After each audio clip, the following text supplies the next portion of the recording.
Portfolio review का fourth video बहुत ही जल्दी यहाँ पे आपको प्लेलिस्ट में दिखाई देगा। साथ ही आप भी अगर अपना पोर्टफोलियो रिव्यू करना चाहते हैं, अपने पोर्टफोलियो को मजबूत करना चाहते हैं और आपके पोर्टफोलियो में कौन सा पॉजिटिव चीज है जहां आपको ग्रोथ दिला सकता है, कौन सा वो नेगेटिव चीज है, नेगेटिव स्टॉक है जो आपके ग्रोथ को नीचे ला सकते हैं, ये जानने के लिए सीधे चले आइए make wealth with SD channel के अबाउट सेक्शन पे। वहां पे सीधे चले जाइए, वहां पे आपको मिल जाएगा ये जो मेल है NSE-Nifty05@com। वहां पे आप अपना जो पोर्टफोलियो का स्क्रीनशॉट मुझे भेज दीजिए इसी मेल पे। साथ ही अपना एज और आपका जो लॉन्ग टर्म का होराइजन है, कितने साल तक आप इन स्टॉक को रखना चाहते हैं, वो मुझे लिख के भेज दीजिए। साथ ही आप भी अगर मुझसे कम्युनिकेट करना चाहते हैं तो टेलीग्राम चैनल पे ज्वाइन हो सकते हैं। यहाँ पे डिस्क्रिप्शन पे तो लिंक हो गई और यहाँ से क्लिक करके आप टेलीग्राम, इंस्टाग्राम, ट्विटर पे ज्वाइन कर सकते हैं। तो नमस्कार दोस्तों, make wealth with SD channel पे आपका स्वागत है, जहां पे आपको ट्रेडिंग स्ट्रेटेजी के साथ स्टॉक का बेस्ट लेवल भी बताया जाता है ताकि नीचे के लेवल पे बाय करके आप अच्छे खासे पैसे भी कमा सकते हैं। तो चैनल को अगर अभी तक सब्सक्राइब नहीं किया, चैनल को सब्सक्राइब करके बेल आइकन को जरूर दबा दीजिए ताकि आपको लगातार नोटिफिकेशन मिलता रहे जब भी वीडियो में अपलोड कर दूं। तो शुरू करते हैं आज का पोर्टफोलियो रिव्यू। साथ ही जिन्होंने मुझे ये पोर्टफोलियो भेजा है उनका नाम डिस्कस नहीं करूंगा, पर उनका एज है, एज जानना बहुत ही जरूरी है। उनका एज है 22 ईयर्स और वो लॉन्ग टर्म के इन्वेस्टर है और लंबे समय के लिए इन्वेस्ट करना चाहते हैं जो भी स्टॉक उनके होल्डिंग्स पे है। अगर होल्डिंग्स की बात करें तो 12 स्टॉक उनके होल्डिंग्स पे है, जहां पे टोटल इन्वेस्टमेंट है 45,668 और करंट वैल्यू है जिस पोर्टफोलियो का वो है 49%, मतलब पॉजिटिव, एक पॉजिटिव पोर्टफोलियो है जहां पे उनका टोटल रिटर्न है 3,000 ऑलमोस्ट 4,000 के करीब। और इस पोर्टफोलियो के रिव्यू करने के बाद आखिर में हम उनको तो सजेशन देगी, साथ ही जानेंगे जो कौन सा बेस्ट 3 और 4 स्टॉक है जिनको आप आगे लेके जा सकते हैं फ्यूचर की ग्रोथ के लिए। साथ ही पोर्टफोलियो का पॉजिटिव और नेगेटिव कौन सा चीज़ है वो भी हम जानेंगे इसी पोर्टफोलियो रिव्यू करने के बाद। तो आखिर तक वीडियो को जरूर देखिएगा, ठीक है।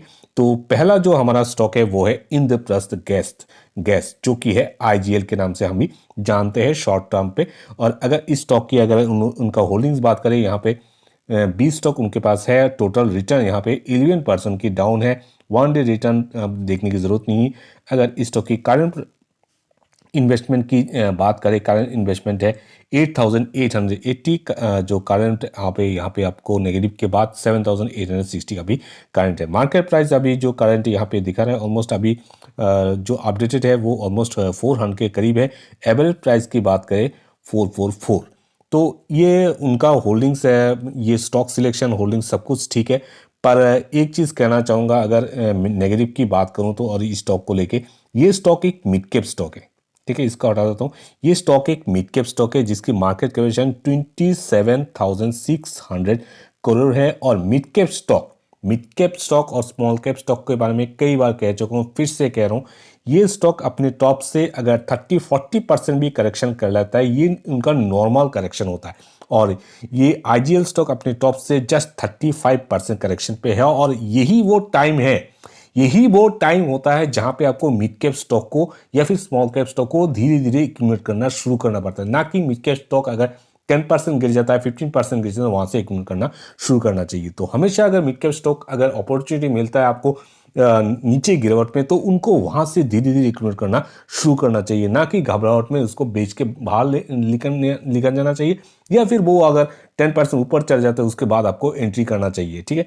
तो अगर सपोर्ट ले रहा है तो जरूर आप 30% या फिर 35% के अंदर अगर सपोर्ट ले रहा है, जरूर उन पे आप इन्वेस्ट करना चाहिए। अगर इसकी CAGR रिटर्न की बात करें इस स्टॉक की, तो फिर इस स्टॉक की CAGR रिटर्न 5 ईयर्स रिटर्न निकाल के देखते हैं तो यहाँ पे आता है 23%। अगर 10 ईयर्स की रिटर्न निकाल के देखते हैं तो 21%। इतना हाई ग्रोथ स्टॉक तो नहीं बोलूँगा, पर इतना बुरा भी नहीं, एक ग्रोथ है स्टॉक में। तो फ्यूचर इन्वेस्टमेंट के लिए जो लोग रखना चाहते हैं उनको रख भी सकते हैं इसको, अगर नीचे के लेवल पे उनके पास होल्डिंग्स है तो।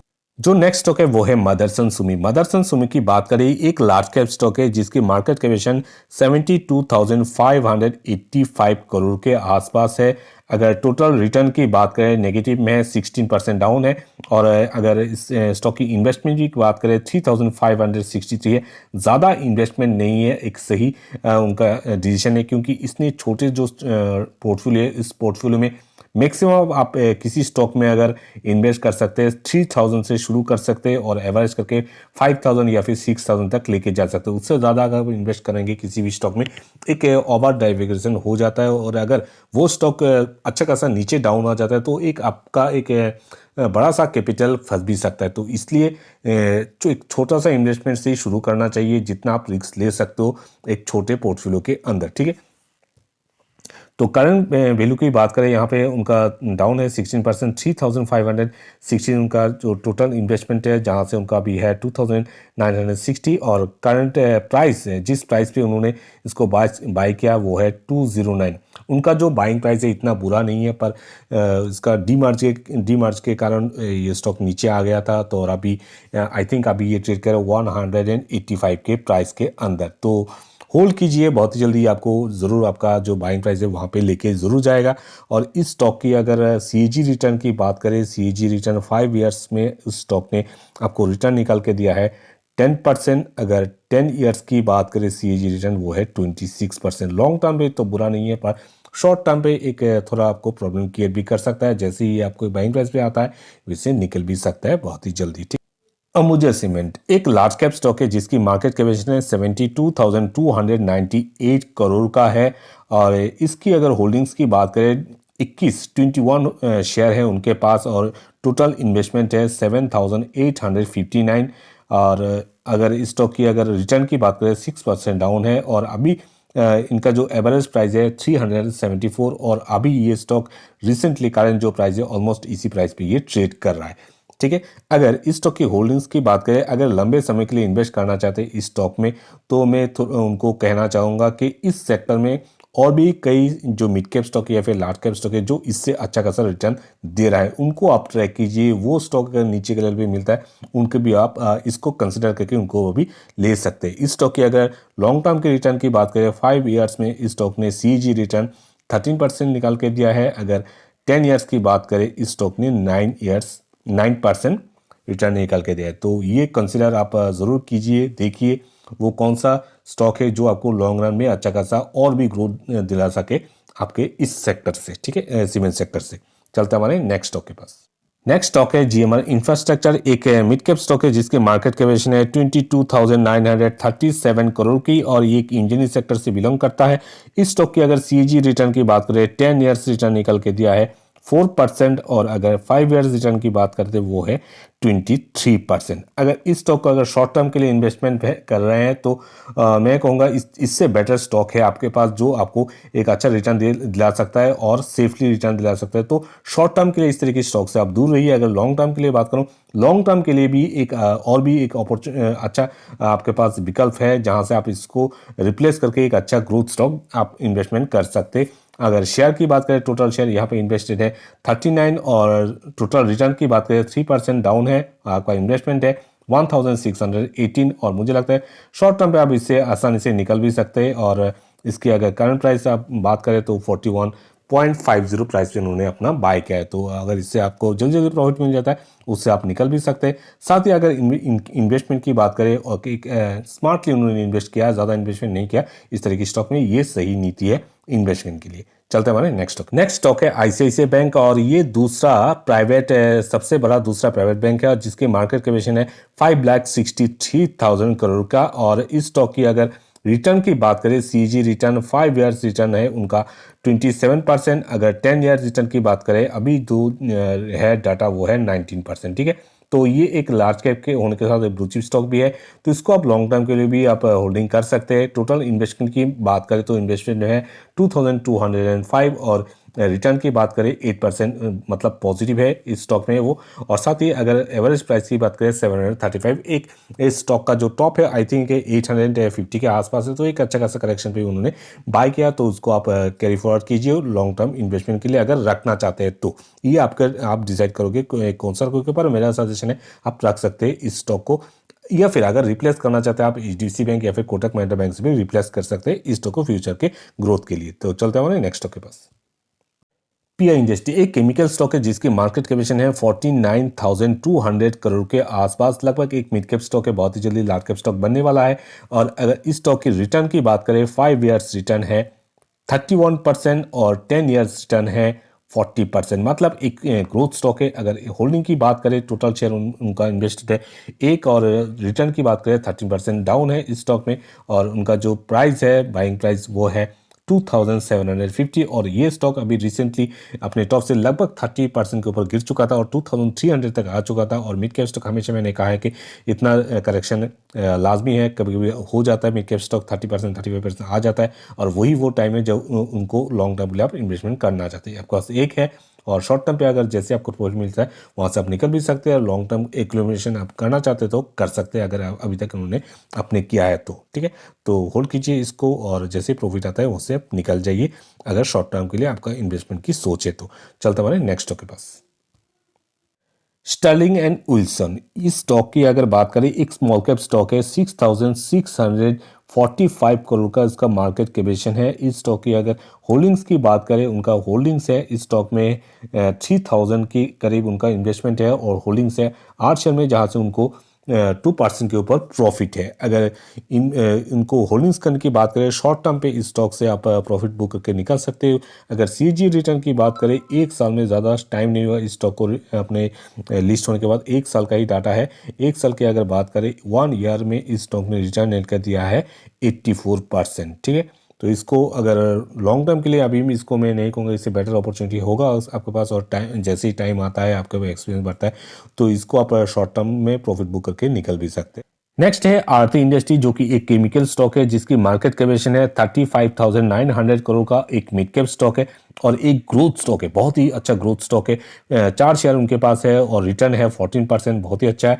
इन्वेस्टमेंट है 3393, और आप सब लोग देखिए, एक छोटा पोर्टफोलियो है, तो आपको स्टार्टिंग में बाय एक छोटे अमाउंट से ही करना चाहिए, ना कि एक ही स्टॉक में आप 15,000 10,000 डाल के बैठ गए, और आपका पोर्टफोलियो का साइज है जस्ट 30,000 और 40,000। ठीक है, तो इस तरह आप गलती मत कीजिए। किसी भी स्टॉक में अगर पहली बार स्टार्टिंग इन्वेस्टमेंट शुरू करें, तो आप छोटे इन्वेस्टमेंट से शुरू कीजिए। अपॉर्चुनिटी नीचे और ऊपर के लेवल मिलता है तो एक्यूमुलेट कर सकते हैं, अगर आपके पास अपॉर्चुनिटी मिलता है तो। ठीक है, तो अपॉर्चुनिटी मिलता ही रहता है। ये स्टॉक भी अपने टॉप जाने के बाद काफ़ी बार एक अच्छा, आई थिंक 900 के नीचे भी आ चुका था, और फिर से आप देख सकते हो, आई थिंक ये अभी 100,000 के पास ट्रेड कर रहा है, और उनका जो बाइंग प्राइस भी बहुत ही अच्छा लेवल पे है, 848 के लेवल प्राइस पे उनका बाइंग प्राइस है। तो इसको होल्ड कीजिए, लॉन्ग टर्म के लिए एक अच्छा रिटर्न देके जाएगा। अगर इस स्टॉक की सीएजी रिटर्न की बात करें, 5 ईयर्स सीएजी रिटर्न है 41%। आप देख सकते हो, सीएजी रिटर्न से आपको पता लग जाएगा ग्रोथ कितना दिया है। 10 ईयर्स सीएजी रिटर्न की बात करो, 10 ईयर्स सीएजी रिटर्न 55%। तो इस तरह की स्टॉक को आपको मैक्सिमम जो होल्डिंग से इस तरह की स्टॉक में ही रखना चाहिए, जो आपको लगातार ग्रोथ देता रहता है। तो दूसरा स्टॉक है लोरस लैब, जो कि एक ग्रोथ स्टॉक है, और फ्यूचर अच्छा खासा उनका ग्रोथ दे सकता है, तो इसके लिए आपको इसको होल्ड करना चाहिए फ्यूचर के ग्रोथ के लिए। अगर मार्केट कैपिटलाइजेशन की बात करें, 32,180 करोड़ का है मार्केट कैपिटलाइजेशन, एक मिड कैप स्टॉक है। और इनकी अगर होल्डिंग्स की बात करें, 4 स्टॉक है उनके पास, अभी इनको 3% की उनका रिटर्न है, नेगेटिव रिटर्न है। इन्वेस्टमेंट की बात करें 1930, अगर इस तरह के स्टॉक में जो उनका इन्वेस्टमेंट है वो भी सही है एक मिड कैप के अनुसार। साथ ही उसका मार्केट जो प्राइस है, उनका जो एवरेज बाइंग प्राइस है वो है 480। अगर आज की बात करें 2 फरवरी 2022, तो अभी ये आई थिंक करंट प्राइस अभी चल रहा है 515 के आसपास, तो उनको अभी ये पॉजिटिव में है। ठीक है, तो इसको लॉन्ग टर्म के लिए होल्ड करें, और जैसे जैसे ऊपर बढ़ता रहता है और आपको एक अच्छा ग्रोथ देता रहता है, और नीचे के लेवल पे अगर मिलता है तो इस लेवल पे आप इसको बाय भी कर सकते हैं। और लॉन्ग टर्म पे आप ग्रोथ स्टॉक पे कैसे इन्वेस्टमेंट कर सकते हैं, उसका सेपरेट वीडियो में ज़रूर लाऊंगा आने वाले फ्यूचर में, क्योंकि एक ही जो पोर्टफोलियो रिव्यू करता हूँ वहाँ पे देना पॉसिबल नहीं होता, काफ़ी लंबा टाइम चला जाता है उसी के चक्कर में आपको समझाने में कि लॉन्ग टर्म पे कहाँ पे आप इन्वेस्टमेंट करोगे, और जब आपके बाइंग प्राइस से नीचे आ जाता है किस लेवल पे आपको एवरेज कर सकते हो, ये सब कुछ समझाने में। ठीक है, तो चलता हमारे नेक्स्ट स्टॉक के पास, और आने वाले टाइम पे सेपरेटली एक प्लेलिस्ट होगा, जहाँ से आपको पता लग जाएगा कि लॉन्ग टर्म और शॉर्ट टर्म पे ग्रोथ पे आप कैसे इन्वेस्टमेंट कर सकते हो। टाटा मोटर्स एक लार्ज कैप स्टॉक है, जिसकी मार्केट कैपिटलाइजेशन है 1,18,082 करोड़ का, और साथ ही इस स्टॉक का अगर टोटल होल्डिंग्स की बात करें, 4 स्टॉक उनके पास है, जहां पे टोटल इन्वेस्टमेंट है 1,874। एक बहुत ही अच्छा सुलझा हुआ उनका सोच है कि इस तरह की स्टॉक में कितना इन्वेस्टमेंट करना चाहिए। साथ ही उनका रिटर्न आप देख सकते हो 5% रिटर्न है। करंट है उनका जो प्राइस है जो बाइंग प्राइस है वो है 468। अगर इसकी बात करें लॉन्ग टर्म इसको आप होल्डिंग मत कीजिए। शॉर्ट टर्म के अगर अच्छा खासा रिटर्न मिल जाता है विदिन 2 to 3 ईयर्स या 4 ईयर्स में, तो उससे आप प्रॉफिट बुक करके निकल सकते हैं। अभी इसमें प्रॉफिट बुक करने की ज़रूरत नहीं, इसको होल्ड कीजिए और हो सके तो हर एक ग्रोथ के साथ कुछ कुछ क्वांटिटी आप इसमें बढ़ा भी सकते हैं, पर ज़्यादा लंबे समय के लिए होल्ड करने की ज़रूरत नहीं इस तरह की स्टॉक में। चलते हमारे नेक्स्ट स्टॉक के पास। नेक्स्ट उनके पास होल्डिंग्स है सेल, और इसके बारे में यही कहना चाहता हूँ 40 स्टॉक उनके पास है। एक मिड कैप स्टॉक है 40,000 करोड़ के आसपास उसका मार्केट कैपेशन है। इन्वेस्टमेंट है 4,000, ज़्यादा इन्वेस्टमेंट हो गया इस तरह की। और इस तरह की स्टॉक के लिए एक सेपरेट भी वीडियो होंगे क्यों इस तरह की स्टॉक में आपको इन्वेस्ट नहीं करना चाहिए, क्योंकि ये स्टॉक काफ़ी वॉलेटाइल तो होती ही है। जब अगर अपने अपने टॉप से अगर गिर भी जाता है तो फिर से ये नया टॉप भी नहीं बना, तो इस तरह की स्टॉक को आपको अवॉइड करना चाहिए शॉर्ट टर्म और लॉन्ग टर्म इन्वेस्टमेंट दोनों के लिए। ठीक है, बिल्कुल ना है, ज़्यादा टाइम नहीं लूँगा क्योंकि काफ़ी वक्त गुजर चुका है और वीडियो आई थिंक 15 मिनट्स के ऊपर बना चुका हूँ मैं, और 5 मिनट्स के अंदर मुझे सजेशन भी देना है। तो चलते हैं हमारे नेक्स्ट स्टॉक के पास। नेक्स्ट स्टॉक है टाटा पावर। टाटा पावर की बात करें एक लार्ज कैप स्टॉक है और उनके पास टोटल शेयर है 43 और टोटल इन्वेस्टमेंट है 4,487। अगर रिटर्न की बात करें 131 की उनका रिटर्न है, जहां पे उनका जो एवरेज बाइंग प्राइस है वो है 10404। तो इसके लिए कहना चाहता हूँ इसको होल्ड कीजिए लंबे समय के लिए, जितना दिन होल्ड कर सकते हैं, जितना साल होल्ड कर सकते हैं, 5, 10, 15 और 20, ये आपके ऊपर डिपेंड करता है, पर इसको होल्ड कीजिए और हर एक गिरावट के साथ उसको आप धीरे धीरे एक्यूमुलेट कीजिए। जैसे अभी ये स्टॉक आई थिंक 220 के आसपास, 10 के आसपास एक बार आ गया था, तो इस लेवल पे अगर अपने टॉप से 20% फिर 25% गिर जाता है तो वहां से आप धीरे धीरे एक्यूमुलेट करके अपने होल्डिंग्स में इंक्रीज भी कर सकते हैं इस स्टॉक के लिए। आपका करंट पोर्टफोलियो जो है वो अच्छा है, इतना बुरा नहीं है, और यहाँ से किन स्टॉक को आपको फ्यूचर ग्रोथ के लिए रखना चाहिए वो भी बता दूंगा। इससे पहले एक चीज बता देना, तो जिन स्टॉक में आपको इन्वेस्ट करना है उनका जो बिजनेस है, इन स्टॉक का बिजनेस वो लॉन्ग रन में चलना चाहिए। Depends on the age of, आपके एज के अनुसार, जिसे आपका एज 22 ईयर्स है उसके हिसाब से मैक्सिमम जो आपका जो 60% पैसा है वो जाना चाहिए growth stock, growth large cap stock में जो ग्रोथ देता हो एटलीस्ट ईयरली, जो 10 ईयर्स रिटर्न 30% 35% जो लार्ज कैप स्टॉक देता हो, उन स्टॉक को आप नज़र बना सकते हैं, उन पे आप इन्वेस्टमेंट कर सकते हैं। साथ ही आपका जो नेक्स्ट 40% स्टॉक है वो मिड कैप और स्मॉल कैप स्टॉक में जाना चाहिए, जहां से आपका जो लार्ज कैप स्टॉक है वो आप 2 रख सकते हैं, मिड कैप स्टॉक 2 रख सकते हैं, जहां और स्मॉल कैप स्टॉक 3 रख सकते हैं स्टार्टिंग इन्वेस्टमेंट के अंदर। जैसे जैसे आपका पोर्टफोलियो बड़ा होता जाएगा इन पे आप अपना इन्वेस्टमेंट बढ़ा भी सकते हैं। ठीक है, तो नेक्स्ट अगर बात करें तो अभी जो आपका करंट पोर्टफोलियो, वहां से आप आईसीआईसीआई बैंक, सॉरी, वहां से आप आईसीआईसीआई बैंक, आरती इंडस्ट्री, लोरा स्लैब और टाटा पावर, ये जो 4 स्टॉक है उनको आप कंटिन्यू कीजिए। अगर आप चाहते हैं तो उनसे आप किसी को हटाना चाहते हैं, ये आपकी मर्जी है कि इनको आप हटाना चाहते हैं और इनको रिप्लेस करके कोई दूसरा स्टॉक भी लेना चाहते हैं तो ले सकते हैं, ये आपकी मर्जी है, पर मेरा रिकमेंडेशन है इनके साथ आप जा सकते हैं। ठीक है, और लास्ट में यही कहना चाहूँगा, अगर आपके इन्वेस्टमेंट के रिगार्डिंग कोई भी क्वेरी हो, यूट्यूब के जो भी लेटेस्ट वीडियो है उसके कमेंट सेक्शन में ज़रूर बता सकते हैं। साथ ही आप मुझे मेल तो कर ही सकते हैं। अगर इन्वेस्टमेंट करना हो वो स्टॉक एस्टेब्लिश होना चाहिए, साथ ही एस्टेब्लिश बिजनेस भी होना चाहिए, ताकि लॉन्ग रन वो बिजनेस भी टिका रहे, स्टॉक भी टिका रहे और आपको अच्छा खासा ग्रोथ भी देखे जाए। ठीक है, और आशा करता हूँ आप लोगों को वीडियो अच्छा लगा, तो चैनल को जरूर सब्सक्राइब करके रखिएगा।